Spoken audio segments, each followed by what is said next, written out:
నియోజకవర్గ ఎమ్మెల్యే అభ్యర్థిగా జగనన్న నాకు పోటీ చేయడానికి అవకాశం కల్పించారు. వారికి ధన్యవాదాలు తెలియజేసుకుంటున్నాను. మంగళగిరి నియోజకవర్గ ప్రజలకు సేవ చేయడానికే నాకు ఈ అవకాశం కల్పించినట్టుగా నేను భావిస్తున్నాను.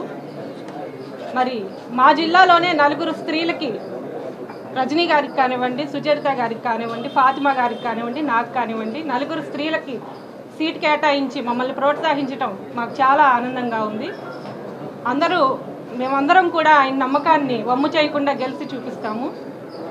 మరి నా ఎస్సీలు, నా బీసీలు, నా మైనారిటీలు అంటూ ప్రతి సామాజిక వర్గానికి కార్పొరేషన్ ఏర్పాటు చేసి మరి వారి అభివృద్ధికి తోడ్పడుతున్నారు జగనన్న.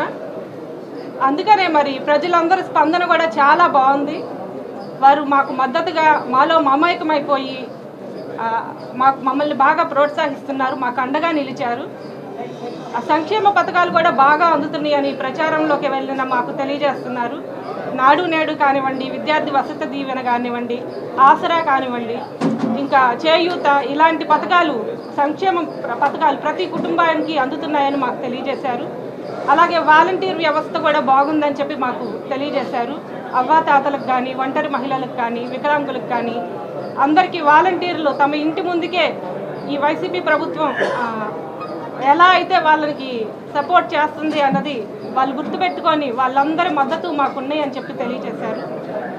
మాకు చాలా సంతోషంగా ఉంది. అట్లా ప్రచారంలో మేము ముందుకు వెళ్తున్నాము.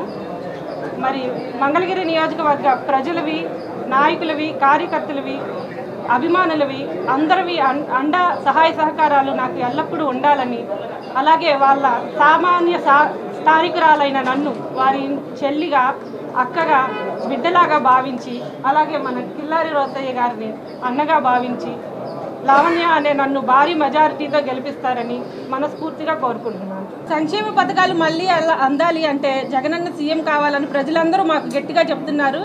ఈసారి 175కి 175 జగనన్నే సీఎం అవుతారని మేము గట్టిగా నమ్ముతున్నాం.